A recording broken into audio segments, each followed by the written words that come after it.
On passe tous par des moments sombres, où l'on est perdu, rattaché à rien. Quand on pense avoir atteint le fond, des abîmes s'ouvrent encore à nous. Mais les bas-fonds ne sont pas faits pour nous. Il nous reste qu'un seul choix. Une seule option. Remonter et avancer. Et c'est le choix que j'ai décidé de prendre.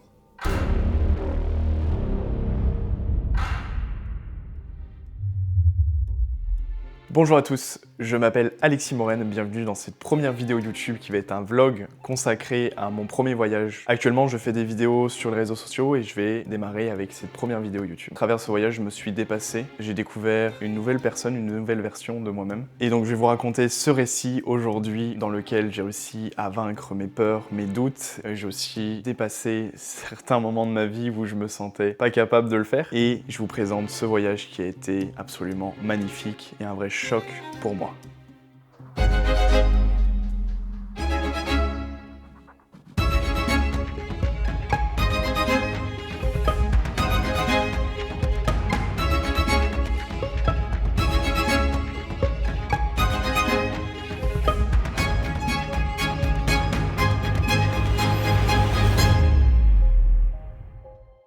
C'est un voyage qui m'a fait grandir, qui m'a permis de me développer personnellement, individuellement. Ça a été une de mes plus grandes expériences de vie qui arrivait à un moment dans lequel où je me sentais pas forcément au mieux et qui a été une vraie chance pour moi. J'étais en train de me perdre. Je me sentais plus à ma place dans le sport dans lequel j'étais. J'adorais. J'étais en street lifting, donc pour le contexte, ça faisait 1 an et demi que je faisais du street lifting. J'étais en train de commencer à développer et à glow up dans ce sport-là, vraiment au niveau des performances. Sauf que je me perdais un peu et j'ai toujours été un athlète un peu plus hybride et j'ai toujours aimé la calisthénie, mais j'aimais aussi faire beaucoup d'autres choses à côté. J'avais besoin de réfléchir à ma rupture, à mes valeurs fondamentales et aussi à ce que je voulais faire dans le sport, qu'est-ce que je voulais faire pour me sentir vivant, pour bouger. Et ce voyage est vraiment arrivé comme une chance. Mon meilleur ami m'a proposé, il m'a dit viens on part à Hawaï. C'est une chance sur laquelle je peux que me reposer pour aller prendre du recul, me dire que je peux laisser ce que j'ai en place en ce moment et juste aller vivre autre chose pour me décanter, pour penser et réfléchir à tout ça. Donc j'ai pris la décision de lui dire oui et de faire ce voyage à Hawaï. Ça en vient le départ vers Hawaï. On prend 2 avions. Un pour les États-Unis et un autre direction l'île d'Hawaï. Pour la première fois de ma vie, je vais dans un pays tropical et c'est absolument incroyable. Je remarque que la qualité de l'air n'est pas du tout la même et ça fait un bien fou quand tu arrives sur place et que tu commences à respirer une autre air de la ville, des voitures, de la pollution.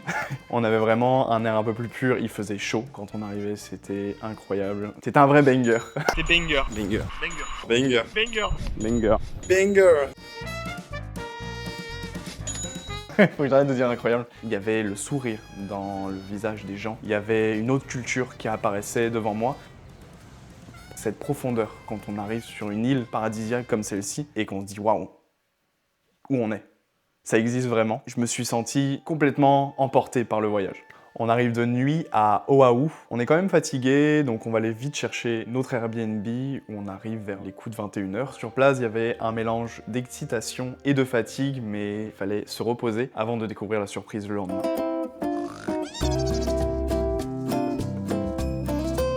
Après une grosse nuit de sommeil, je me suis réveillé assez tôt, donc routine habituelle à 6h du matin. Bonjour, 3e jour. La gueule dans le cul et on a un mal de dos infernal. Donc là, ça va être stretching et yoga tantôt.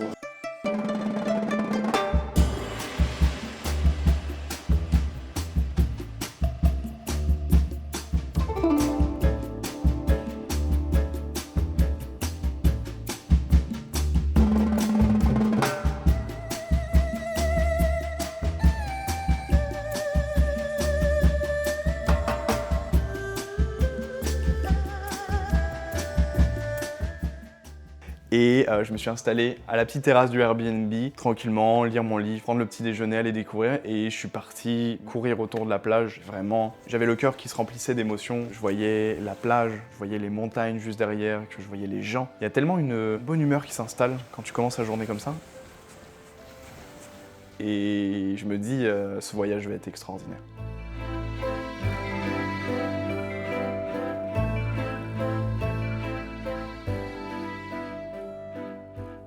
Dès la première journée, je me suis dit que j'allais profiter de ce voyage, peut-être ralentir le sport. 3 semaines sans sport, pour moi, c'était quand même intense. J'ai quand même fait 2-3 séances où j'ai juste eu du fun à faire des tractions, des petits handstands et tout. Mais je voulais vraiment ralentir et prendre du temps pour réfléchir, me remettre en question et savoir vraiment qu'est-ce que j'avais envie. Pour la suite, parce que ce voyage, je sais qu'il ne va pas être éternel, mais au moins, je vais avoir une meilleure idée de ce que je veux pour le futur.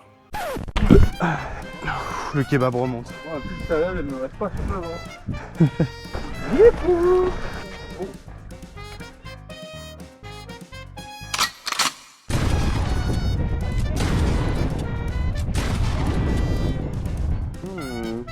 Ah ouais. Et on va dans le phare, c'est ça? Quand on partait en hiking et qu'on voyait la vue d'en haut de toute la ville d'Oahu, des places dans lesquelles on était, ou même de en bas quand on disait oh, on va aller escalader cette montagne aujourd'hui, on va aller voir cette place qu'on voyait au loin. Donc c'est vraiment le fun parce que tout est proche et en même temps il y a tellement de contraste entre une montagne à 1 heure de la plage avec l'océan juste à côté. Donc c'est vraiment ça qui était extraordinaire. Sur les abdos. Sur les abdos.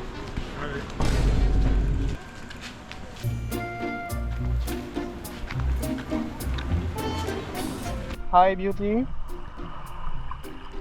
How are you?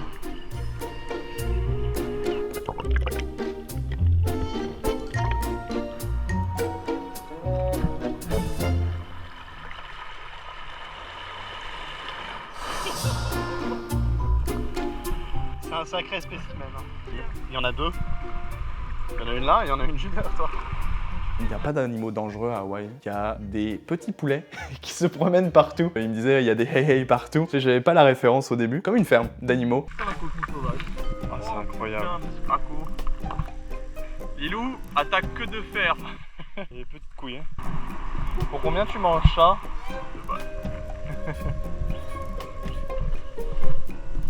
Au calme. Bonjour. Oh, il y en a d'autres. Oh, il y en a plein d'autres. Partout. Je pense pas que ça va être mon meilleur repas en fait ce soir. You need way more water. Okay. Like each of you needs. It's about an hour down, and then an hour down, an hour and a half to go up, and there's an elevation gain of 2 So if ideally like seriously water is up to it's wonderful down there, like the snorkeling is amazing. But Okay. Est-ce qu'on a quoi là? Moi j'ai rien pris. Hein. 1 heure descendre. Moi j'ai rien de plus que ça. Et quelqu'un qui me non. Oui, tout le monde. Ouais, tout le monde. Moi je vous attends une date, vous pouvez laisser des affaires.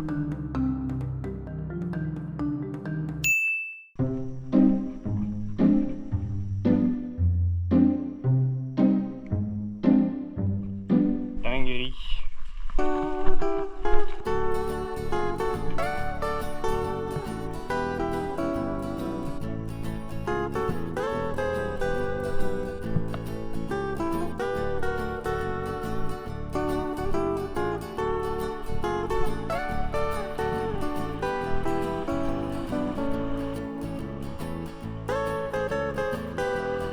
Tu nous fais quoi là? Tu nous fais genre un test de l'eau? Elle est bonne. Oui, non, elle est bonne. T'es prête?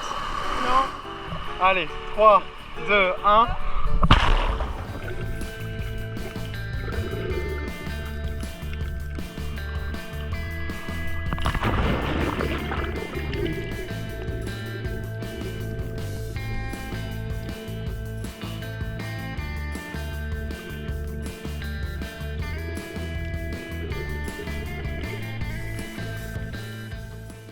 Alors c'est que des poissons là-bas? Oui, c'est que des poissons. Ouais, il y a peut-être des oursins. Ouais. Ça, c'est peut-être vrai. J'ai mis mon pied n'importe où. S'il y a un oursin, Moi je me... tu le sentirais, je pense. Aïe. Pas la joie de marcher sur les cailloux. Ah, ouh. Et voilà, petit snorkeling fait, première fois pour moi, en plus que j'ai peur de l'eau, et l'enfer. J'ai avalé 10 000 fois la tasse, je me sens comme les poissons jaunes qui sont là-bas, en train de se faire remonter par le courant. Je contrôle rien. Lilou, tu contrôles quelque chose? Oui, c'était beau. Bon, voilà, il y en a qui ont apprécié pendant que d'autres se noyaient. C'est le pompon. Il y a des poissons comme ça, des petits comme ça, des larges comme ça, longs comme ça, mais pas de tortue. Lohan, petit avis sur le snorkeling. Banger. Putain, mon vlog il va durer 5 minutes. Je vais faire des gros plans. Et à côté il y aura juste le mot banger. C'est comment le snorkeling? Banger. Le hiking? Banger. Pour rien au monde, je changerai contre une chèvre, Lilo. Ça, c'est un compliment. Hein. C'est un gros compliment. Oh, mais non, j'ai les tétons qui pointent. Dans la ville d'Oahu, il y avait un endroit que je voulais absolument visiter qui était Pearl Harbor. J'aime énormément la géographie et l'histoire et je trouvais ça important d'aller visiter cette place. On était tous d'accord, mon meilleur ami et les deux personnes qui nous accompagnaient. 4e jour, la tête dans le cul, couché à 2h du matin. Mais on est là, on est réveillé, on va aller voir Pearl Harbor avec mon meilleur accent et ça va être très nice. C'était un peu le côté historique de Honolulu, Oahu, et en espérant que du bon temps avec le team. J'étais agréablement surpris à quel point l'histoire était bien réécrite, il y a vraiment beaucoup de choses que j'ai appris, donc je vous le conseille, si vous allez à Hawaï, allez visiter Pearl Harbor, ça ne vous coûte pas grand chose, et en plus de ça, c'est vraiment intéressant. C'est pas une visite qui est hyper longue, qui peut vous durer 2 heures, 3 heures, et vous allez pouvoir comprendre qu'est-ce qui s'est passé dans l'histoire à ce moment-là. Les contrastes entre les différentes armées qui sont battues ici même. Pourquoi Hawaï existe aussi, donc c'est quand même vraiment intéressant.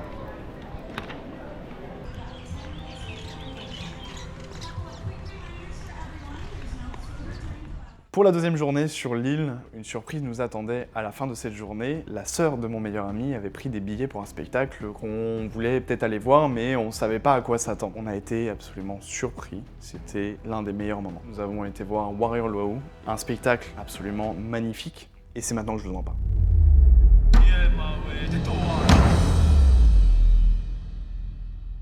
On est arrivé là-bas en après-midi. You guys enjoy. Thank you. You're welcome.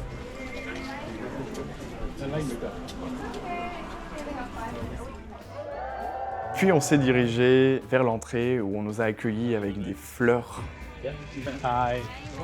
On a commencé par aller découvrir le site. Il y avait plusieurs places avec des stands, il y en avait un pour apprendre à faire du bâton de feu, un petit peu style majorette où tu dois apprendre à manipuler le bâton et habituellement tu le fais avec les deux côtés du bâton qui sont quand même en feu.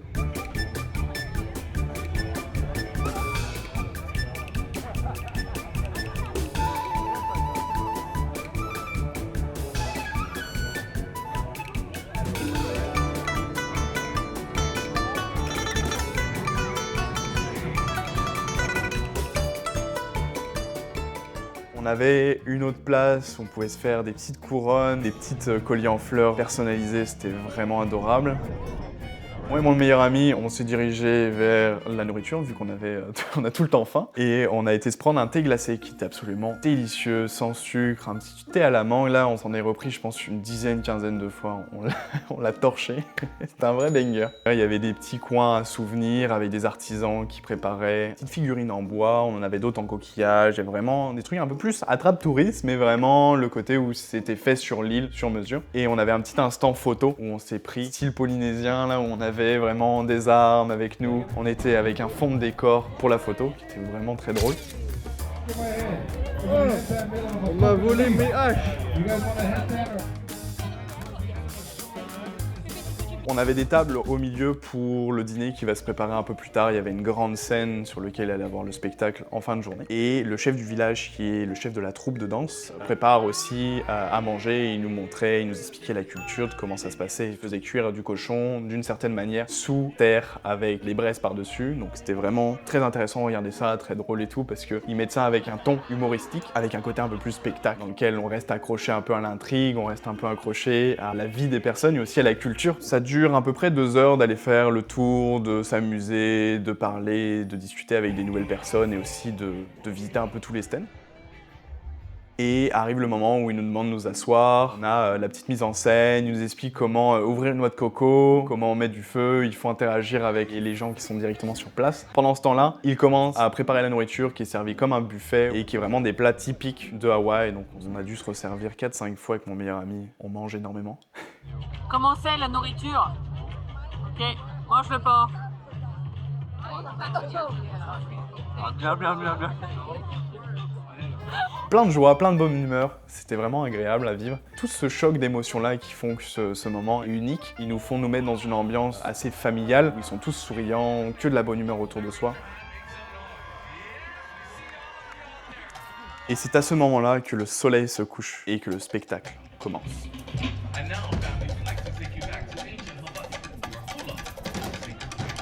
On a deux parties où il y a les danseuses et les combattants qui font partie de la troupe de danse un peu théâtrale. Ils nous expliquent toute la culture polynésienne qu'il y a autour de toutes les îles, donc Hawaï, Samoa, Kiribati, tout ça. Et c'est vraiment extraordinaire parce que comme si tu te baladais en bateau sur la Polynésie et t'allais de île en île à différentes époques, à différents moments. Et tu voyais les combattants, leur style de combat.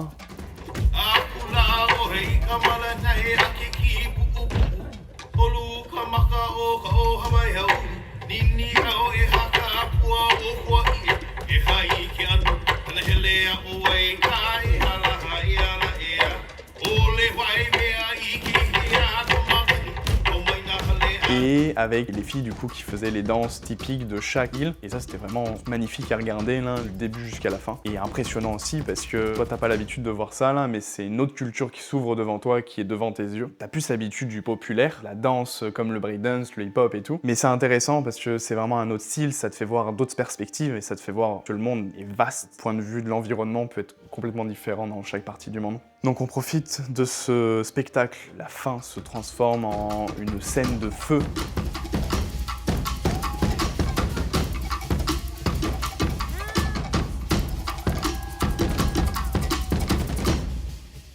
Tous les combattants qui sont réunis sur la scène avec les bâtons de feu justement, qui dansent et qui font tourner avec, qui balancent dans les airs. Et je pense que c'est l'un des plus beaux moments que j'ai vécu pendant ce voyage.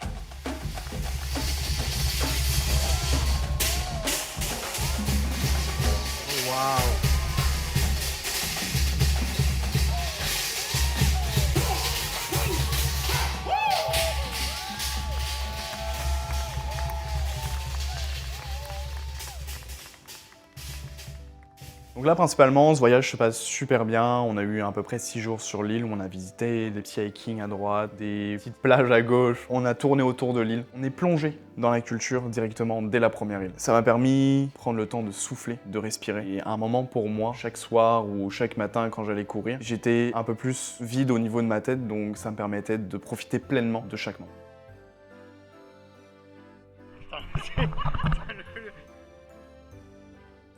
Jusqu'à maintenant, je me sentais spectateur, je vivais pleinement, mais j'avais un regard extérieur sur la culture, sur ce que je vivais. Et il était temps de faire face à ma peur, à mes doutes, à ce que je redoutais le plus et où nous vivons l'expérience la plus folle de notre vie.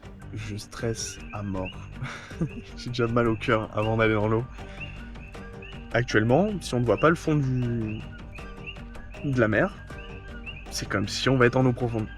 Ah, c'est la plus grande peur à vie, je pense. Je vais surpasser ma plus grosse phobie. Je vais mourir. Ah. Me jeter à l'eau. Sur ce, prenez soin de vous. On se retrouve pour la deuxième partie du voyage d'Hawaï. À la prochaine.